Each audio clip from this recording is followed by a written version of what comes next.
नमस्कार all of you. आप कक्षा 12 रसायन विज्ञान का वैद्युत रसायन चैप्टर पढ़ रहे हैं। पिछले वीडियो लेक्चर में आपको वैद्युत अवघन के उत्पाद के बारे में बताया गया था। आज के वीडियो लेक्चर में आपको एक नई टॉपिक बैटरियों के बारे में समझाया जाएगा कि बैटरियां क्या होती हैं, कितने प्रकार की होती हैं, उनकी संरचना क्या होती है।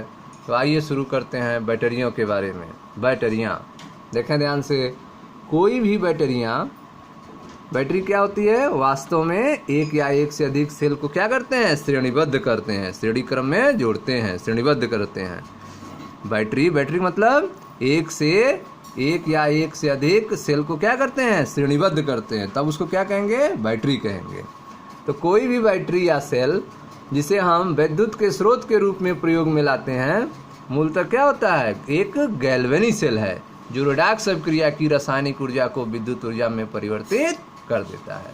तो बैटरियां क्या होती हैं, बैटरियां जो होती हैं वह एक सेल होती हैं, वास्तव में क्या होती हैं, सेल होती हैं जिसमें एक से अधिक सेल जो है श्रेणी क्रम में श्रेणीबद्ध रूप में जुड़े रहते हैं। ठीक है, और यह जो है मूलतः क्या होते हैं, गैल्वेनिक सेल होते हैं जो रेडॉक्स की रासायनिक, ठीक है, जो रेडॉक्स अभिक्रिया की रासायनिक ऊर्जा को विद्युत ऊर्जा में परिवर्तित कर देते हैं। तो कोई भी बैटरियां या सेल जिसे हम विद्युत के स्रोत के रूप में प्रयोग में लाते हैं, मूलतः एक गैल्वेनिक सेल है। बैटरियां क्या होती हैं, एक गैल्वेनिक सेल है जो रेडॉक्स अभिक्रिया की रासायनिक ऊर्जा को विद्युत ऊर्जा में परिवर्तित कर देती हैं। बैटरियां मुख्यतः दो प्रकार की होती हैं, प्राथमिक बैटरियां और संचायक बैटरियां।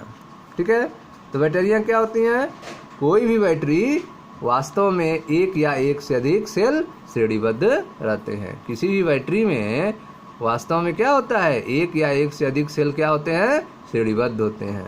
ठीक है, बैटरी या सेल जिसे हम विद्युत के स्रोत के रूप में प्रयोग में लाते हैं, मूलतः एक गैल्वेनिक सेल होता है। मूलतः एक क्या होता है, गैल्वेनिक सेल होता है जो रेडॉक्स अभिक्रिया की रासायनिक ऊर्जा को विद्युत ऊर्जा में परिवर्तित कर देता है।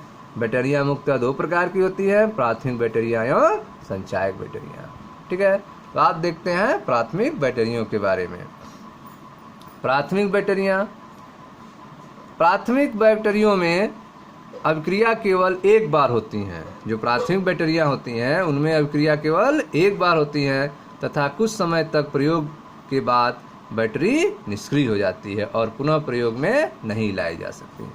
तो प्राथमिक बैटरियां आप देख रहे हैं, इसमें अभिक्रिया केवल एक ही बार होगी और उसका आप यूज करेंगे और यूज करने के बाद बैटरी खराब हो जाएगी, निष्क्रिय हो जाएगी, दोबारा उसको फिर से उपयोग नहीं कर सकते हैं, दोबारा उसको चार्ज नहीं कर सकते हैं। जैसे आप देखते हैं कि घड़ी में जो सेल लगता है, ठीक है, वह एक बार आप यूज किए, उसके बाद जो है सेल जब खराब हो जाएगा तो दोबारा वो चार्ज नहीं होगा, उसको फेंक देंगे।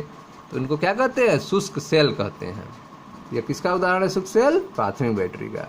तो प्राथमिक बैटरियों में अभिक्रिया केवल एक बार होती हैं तथा कुछ समय तक प्रयोग के बाद बैटरी निष्क्रिय हो जाती है, यह पुनः प्रयोग में नहीं लाई जा सकती। इसका प्रमुख उदाहरण शुष्क सेल है। ठीक है, प्रमुख उदाहरण बैटरियां का क्या है, प्राथमिक बैटरियों का शुष्क सेल है, जिसे इसके आविष्कारक के नाम पर लैप्लासे सेल के नाम से जाना जाता है। तो शुष्क सेल को किस नाम से जाने जाते हैं, लैप्लासे सेल के नाम से जाने जाते हैं, क्योंकि वही उसके क्या है, आविष्कारक हैं।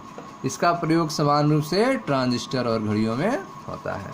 ठीक है, तो आपने देखा प्राथमिक बैटरी के बारे में। बैटरियां कितनी होती हैं, दो प्रकार की होती हैं, प्राथमिक बैटरियां और संचायक बैटरियां। पहला आप देख रहे हैं प्राथमिक बैटरियां। तो प्राथमिक बैटरियों में अभिक्रिया केवल एक बार होती हैं तथा कुछ समय तक प्रयोग के बाद बैटरी निष्क्रिय हो जाती है और पुनः प्रयोग में नहीं लाई जा सकती। इसका प्रमुख उदाहरण शुष्क सेल है, जिसे इसके आविष्कारक के नाम पर लैप्लासे सेल के नाम से जाना जाता है। इसका प्रयोग समान रूप से ट्रांजिस्टर और घड़ियों में होता है। ठीक, अब देखते हैं प्राथमिक बैटरियों की संरचना के बारे में, उसका स्ट्रक्चर कैसा होता है। ठीक है, तो आप सेल को देखे होंगे जो घड़ी में लगाते हैं, ट्रांजिस्टर में जो लगाते हैं, टेप में मोटा वाला सेल या पतला वाला सेल कैसा होता है। इस सेल में जिंक का एक पात्र होता है। सेल में जस्ते का एक क्या होता है, एक पात्र होता है जो एनोड का कार्य भी करता है। इस सेल में जिंक का एक पात्र होता है जो एनोड का कार्य भी करता है तथा कार्बन ग्रेफाइट की छड़ जो चारों ओर से चूर्णित मैग्नीज डाइऑक्साइड तथा कार्बन से घिरी रहती है, जो कैथोड का कार्य करती है। ठीक है, तो आप देख रहे हैं कि इस सेल में, शुष्क सेल में क्या होता है, प्राथमिक बैटरियों में क्या होता है, जिंक का एक पात्र होता है जो किसका काम करेगा, एनोड का काम करेगा।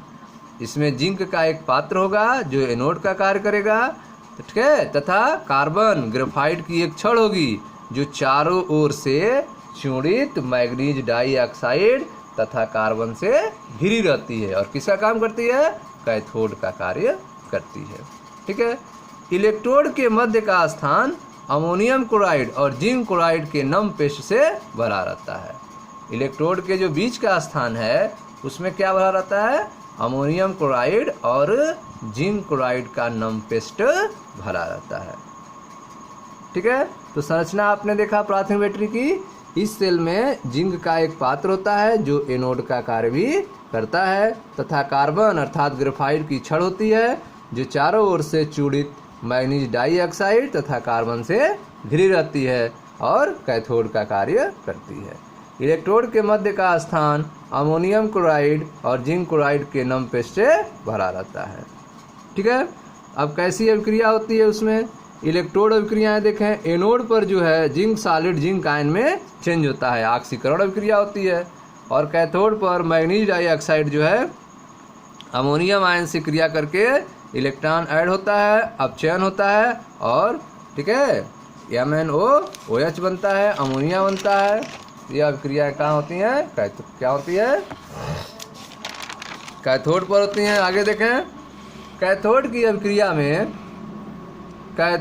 अभिक्रिया में मैग्नीज +4 से +3 ऑक्सीकरण अवस्था में अपचयित हो जाता है। जो कैथोड की अभिक्रिया है उसमें मैग्नीज क्या होता है, +4 से +3 ऑक्सीकरण अवस्था में अपचयित हो जाता है। अभिक्रिया में क्या बनता है, अमोनिया।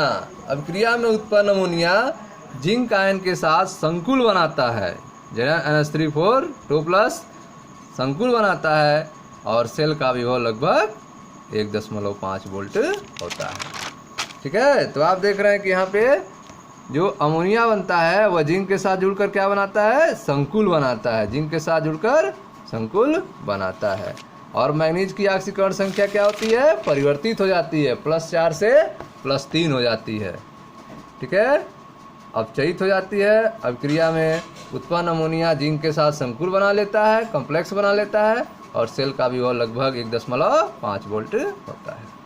ठीक है, तो यह आपने देखा शुष्क सेल के बारे में। अब आप देखते हैं प्राथमिक बैटरियों का एक और उदाहरण, मर्क्यूरी सेल के बारे में। ठीक है, मर्क्यूरी सेल को कहाँ लगाते हैं, श्रवण यंत्र में, घड़ियों में आदि जैसी विद्युत की कम मात्रा की आवश्यकता वाली युक्तियों के लिए उपयुक्त है। ठीक है, तो यह जो है मर्क्यूरी सेल जो है, जहाँ पर 1.5 वोल्ट से कम वोल्टेज की ज़रूरत होती है वहाँ पर मर्क्यूरी सेल का यूज करते हैं। तो मर्क्यूरी सेल का यूज कहाँ करेंगे, श्रवण यंत्र में, घड़ियों में आदि जैसी विद्युत की कम मात्रा की आवश्यकता वाली युक्तियों में इसका प्रयोग उपयुक्त होता है। इसकी संरचना कैसी होगी, इसमें जिंक मर्क्यूरी अमलगम एनोड का तथा मरकरी ऑक्साइड और कार्बन का पेस्ट कैथोड का कार्य करता है। ठीक है, मर्क्यूरी सेल में जिंक मर्क्यूरी अमलगम एनोड का कार्य करता है तथा मरकरी ऑक्साइड और कार्बन का पेस्ट कैथोड का कार्य करता है। ठीक है, पोटेशियम हाइड्रोक्साइड और जिंक ऑक्साइड का पेस्ट विद्युत अपघट्य होता है। पोटेशियम हाइड्रोक्साइड का पेस्ट और जिंक ऑक्साइड का पेस्ट किसका काम करता है, वैद्युत अपघट्य का काम करता है। सेल की इलेक्ट्रोड अभिक्रियाएं देखें ध्यान से। एनोड पर कौन सी क्रिया होगी, एनोड पर आप देखें जिंक जो है मरकरी या हाइड्रोक्साइड ऐड करके जिंक ऑक्साइड सॉलिड जल बना रहा है, ऑक्सीकरण की अभिक्रिया हो रही है। कैथोड पर अपचयन हो रहा है, मरकरी ऑक्साइड जल से ऐड हो रहा है। ठीक है, कैथोड पर मरकरी लिक्विड और हाइड्रोक्साइड बन रहा है। तो यह आपने देखा कि एनोड पर ऑक्सीकरण अभिक्रिया और कैथोड पर अपचयन अभिक्रिया हो रही है। तो ओवरऑल रिएक्शन क्या होगा, समग्र सेल अभिक्रिया देखें, जिंक मरकरी, ठीक है, mercury oxide solid, zinc oxide solid और मरकरी लिक्विड। तो यह इसकी ओवरऑल रिएक्शन हो गए, जिंक मरकरी, मरकरी ऑक्साइड, ठीक है, मरकरी का ऑक्साइड, जिंक ऑक्साइड सॉलिड और मरकरी लिक्विड। सेल विभव इसका कम होता है 1.5 से 1.35 वोल्ट होता है तथा संपूर्ण कार्य अवधि में स्थिर रहता है। ठीक है। इसकी विशेषता क्या है मर्क्यूरी सेल की? इसकी वोल्टेज जो है वह संपूर्ण कार्य अवधि में क्या होगी? स्थिर होगी। जबकि इससे पहले वाला जो सेल पड़े हैं शुष्क सेल, उसका जो विभव 1.5 वोल्ट है वह धीरे धीरे वोल्टेज उसका कम होता जाएगा, ठीक है। लेकिन इसका क्या होगा? 1.35 वोल्ट स्थिर रहेगा, एक बार एक जो है बंद हो जाएगा, ठीक है। तो संपूर्ण कार्य अवधि में स्थिर रहता है क्योंकि समग्र सेल अभिक्रिया में कोई भी ऐसा आयन नहीं है जिसकी सांद्रता विलयन में होने के कारण सेल की संपूर्ण कार्य अवधि में बदल सकती हो, ठीक है। तो ऐसा क्यों होता है कि मर्क्यूरी सेल का वोल्टेज जो है स्थिर रहता है? क्योंकि इसके समग्र सेल अभिक्रिया में कोई भी ऐसा आयन नहीं होता है जिसकी सांद्रता विलयन में होने के कारण सेल की संपूर्ण कार्य अवधि में बदल सकती हो, ठीक है। तो इसकी सांद्रता जो है सेल के संपूर्ण कार्य अवधि में नहीं बदलती है, इसलिए जो है उसका वोल्टेज जो है हमेशा स्थिर रहता है, ठीक है। तो इस तरह से आपने देखा प्राथमिक बैटरियों के बारे में, जिसमें आपने एक शुष्क सेल देखा और मर्क्यूरी सेल देखा। शुष्क सेल का विभव कितना था? 1.5 वोल्ट था, जिसका उपयोग जो है ट्रांजिस्टर और घड़ियों में करते हैं। मर्क्यूरी सेल का उपयोग आपने देखा श्रवण यंत्र घड़ियों में करते हैं, और इसकी कब यूज करते हैं? जब कम वोल्टेज की जरूरत होती है। इसका विभव होता है 1.35 वोल्ट। इसमें वोल्टेज क्या होता है? स्थिर होता है, और उसमें वोल्टेज स्थिर नहीं रहता है, धीरे धीरे कम होने लगता है। अब हम देखते हैं संचायक बैटरियों के बारे में। संचायक बैटरियां दो तरह की होती हैं, ठीक है, प्राथमिक बैटरियां और संचायक बैटरियां। संचायक बैटरियां को सेकेंडरी बैटरी भी कहते हैं। द्वितीयक बैटरियों के बारे में, तो एक संचायक सेल का उपयोग के बाद विपरीत दिशा में विद्युत धारा प्रवाहित करके पुनः आवेशित करके फिर से प्रयोग में लाया जा सकता है, ठीक है। तो द्वितीयक बैटरियां क्या होती हैं? संचायक बैटरियां क्या होती हैं? संचायक बैटरियां ऐसी बैटरियां होती हैं जिनको विपरीत दिशा में धारा प्रवाहित करके फिर से चार्ज किया जा सकता है। एक बार अगर यह डिस्चार्ज हो गई तो फिर से इनको चार्ज किया जा सकता है, लेकिन प्राथमिक बैटरियों को चार्ज नहीं किया जा सकता है। तो एक संचायक सेल को उपयोग के बाद विपरीत दिशा में विद्युत धारा प्रवाहित करके पुनः आवेशित करके फिर से प्रयोग में लाया जा सकता है, ठीक है। एक अच्छी संचायक सेल अनेक बार चार्ज और डिस्चार्ज हो सकती है, ठीक है। सबसे महत्वपूर्ण संचायक सेल होता है लेड संचायक बैटरी है। सबसे महत्वपूर्ण संचायक सेल कौन है? लेड संचायक बैटरी है, जिसे सामान्यतः वाहनों और इन्वर्टर में प्रयोग किया जाता है, ठीक है। तो जो आप इन्वर्टर में बैटरी देखते हैं, वाहनों में बैटरी देखते हैं, वो कौन सी बैटरी है? लेड संचायक बैटरी होती है। तो संचायक बैटरी सेकेंडरी बैटरी क्या होती है? ठीक है, तो यह एक संचायक सेल है जिसका उपयोग के बाद डिस्चार्ज होने पर पुनः विपरीत दिशा में विद्युत धारा प्रवाहित करके चार्ज किया जा सकता है। इसकी क्वालिटी क्या है? एक अच्छी संचायक सेल जो है अनेक बार चार्ज और डिस्चार्ज हो सकती है। सबसे महत्वपूर्ण संचायक सेल कौन सा होता है? लेड संचायक बैटरी है, जो सामान्यतः वाहनों और इन्वर्टर में प्रयोग की जाती है।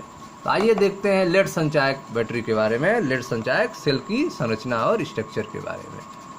देखिए ध्यान से, लेड संचायक सेल संरचना ये कैसी बनी होती है? जो इन्वर्टर में बैटरी यूज करते हैं या वाहनों में संरचना, इसमें एनोड लेड का बना होता है और कैथोड लेड डाइऑक्साइड से भरे हुए लेड का ग्रिड होता है, ठीक है। तो लेड संचायक सेल में एनोड किसका बना होता है? लेड का बना होता है। इसमें एनोड लेड का बना होता है तथा कैथोड लेड डाइऑक्साइड से भरे हुए लेड का ग्रिड होता है, ठीक है। इसके अंदर 38% सल्फ्यूरिक अम्ल का विलयन वैद्युत अपघट्य का कार्य करता है, ठीक है। तो जो उसमें आप वैद्युत अपघट्य उसमें रहता है बैटरी में, उसमें सल्फ्यूरिक अम्ल कितना होता है? 38% होता है, बाकी वाटर मिले रहते हैं उसमें। तो 38% सल्फ्यूरिक अम्ल का विलयन जो है वैद्युत अपघट्य का कार्य करता है, ठीक है। तो संरचना में आपने देखा कि इसमें एनोड लेड का बना होता है तथा कैथोड लेड डाइऑक्साइड से भरे हुए लेड का ग्रिड होता है। 38% सल्फ्यूरिक अम्ल का विलयन वैद्युत अपघट्य का कार्य करता है। जब बैटरी उपयोग में होती है तो निम्नलिखित सेल अभिक्रियाएं होती हैं। ध्यान दें, बैटरी का जब आप यूज कर रहे हो तो उसमें कौन सी अभिक्रिया होगी? एनोड पर आप देखें ध्यान से, ऑक्सीकरण होगा। कैथोड पर क्या होगा? अपचयन होगा। एनोड पर लेड सॉलिड जो है सल्फेट एक्वस से मिलकर लेड सल्फेट बनाएगा, ठीक है, इलेक्ट्रॉन निकलेगा। कैथोड पर लेड डाइऑक्साइड सल्फेट आयन से क्रिया करेगा, 4 हाइड्रोजन आयन से जुड़ेंगे और अपचयन की क्रिया होगी, लेड सल्फेट और जल बनेगा, ठीक है। तो आप देख रहे हैं कि यह क्रिया कब होगी, कैथोड पर होगी, ठीक है। और यह रिएक्शन जो है एनोड पर ऑक्सीकरण का और कैथोड पर अपचयन का हो रहा है। एनोड पर जो है लेड सल्फेट बन रहा है और कैथोड पर लेड सल्फेट और जल लिक्विड बन रहा है, ठीक है। तो यह जो है समीकरण लिखा गया है, जब बैटरी उपयोग में होती है तब का यह समीकरण है। इस प्रकार कैथोड और एनोड अभिक्रियाओं को मिलाकर समग्र सेल अभिक्रिया कैसे लिखेंगे, ओवरऑल रिएक्शन कैसे लिखेंगे, तो ध्यान दीजिए ओवरऑल रिएक्शन को।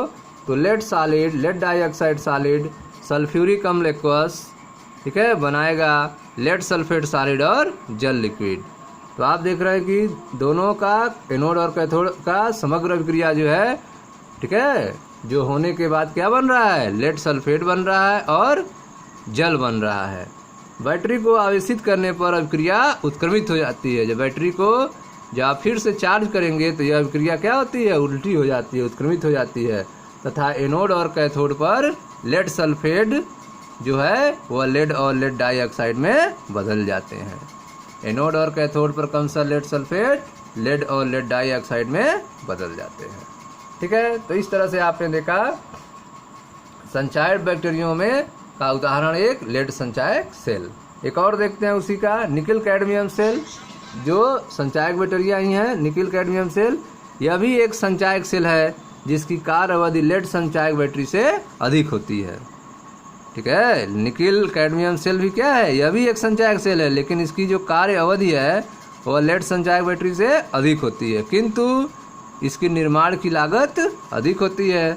डिस्चार्ज प्रक्रिया में होने वाला समग्र प्रक्रिया देखें। डिस्चार्ज में कैडमियम सॉलिड, निकिल हाइड्रोक्साइड जो है टूट जाएगा, कैडमियम ऑक्साइड, निकिल हाइड्रोक्साइड और जल में, यह डिस्चार्ज का समीकरण है। तो आपने देखा कि सेकेंडरी संचायक बैक्टीरिया जो हैं दो तरह के आपको हमने बताया, लेड संचायक सेल, ठीक है, जिसका उपयोग जो है इन्वर्टर और वाहनों में करते हैं, ठीक है, जो है सस्ते होते हैं, और निकिल कैडमियम सेल जो काफ़ी महंगे होते हैं, ठीक है, जिसका यूज कम लोग करते हैं। अब हम देखते हैं ईंधन सेल के बारे में। ईंधन सेल क्या होता है, तो ध्यान दीजिए। ईंधन सेल अत्यधिक मात्रा में, ध्यान समझिए, ईंधन सेल का यूज कब होगा, अत्यधिक मात्रा में तापीय पावर संयंत्रों से विद्युत उत्पन्न होती है, ठीक है। जो थर्मल पावर प्लांट्स हैं वहाँ से ज़्यादा मात्रा में जो है बिजली पैदा होती है, और वहाँ पे बिजली पैदा करने के लिए जो है वाटर को गर्म करते हैं, ठीक है। उसके लिए किसका यूज करते हैं, उसके लिए जीवाश्म ईंधन जैसे कोयला और प्राकृतिक गैस के रूप में उपयोग होता है। कोयला या प्राकृतिक गैस को यूज करते हैं, ठीक है, भाप बनाने के लिए। इसकी क्षमता जो है बहुत कम होती है, लेकिन संयंत्रों को ईंधन डालकर लगातार चलाया जा सकता है। तो आप देख रहे हैं तापीय पावर संयंत्रों की क्षमता कम होती है, लेकिन जो है इनमें लगातार ईंधन जो है डालकर इसको चलाया जा सकता है, ठीक है। तो अत्यधिक मात्रा में तापीय पावर संयंत्रों से विद्युत उत्पन्न होती है, जिसमें उपयोग जीवाश्म ईंधन जैसे कोल या प्राकृतिक गैस के रूप में होती है। इनकी क्षमता बहुत कम होती है, लेकिन इन संयंत्रों को ईंधन डालकर लगातार चलाया जा सकता है, ठीक है। अब आप देखें गैल्वेनिक सेल में, गैल्वेनिक सेल की क्षमता उच्च होती है। तापीय पावर संयंत्रों में क्षमता क्या होती है, बहुत कम होती है, लेकिन गैल्वेनिक सेल की क्षमता उच्च होती है, लेकिन केवल एक बार ही उपयोग करके छोड़ देते हैं। गैल्वेनिक सेल की क्षमता उच्च है, लेकिन एक ही बार उपयोग करके छोड़ देते हैं। क्यों? क्योंकि इनमें अभिकर्मकों को निरंतर नहीं डाल सकते हैं, इनमें अभिकर्मकों को निरंतर नहीं डाल सकते हैं, लगातार नहीं डाल सकते हैं। लेकिन तापीय पावर संयंत्रों में ईंधन को लगातार डालकर जो है चलाया जा सकता है, लेकिन उसकी क्षमता क्या होती है, बहुत कम होती है। गैल्वेनिक सेल की क्षमता अधिक है, लेकिन एक बार उपयोग करके छोड़ देते हैं, क्योंकि अभिकर्मक का निरंतर नहीं डाल सकते हैं। अब ईंधन सेल क्या होता है? ईंधन सेल के दो लाभ हैं। इसमें क्षमता होती है तथा इसका उपयोग लगातार किया जा सकता है, ठीक है। तो अब पहले वाला तापीय पावर संयंत्र में क्षमता नहीं थी, लेकिन ईंधन सेल में क्षमता है।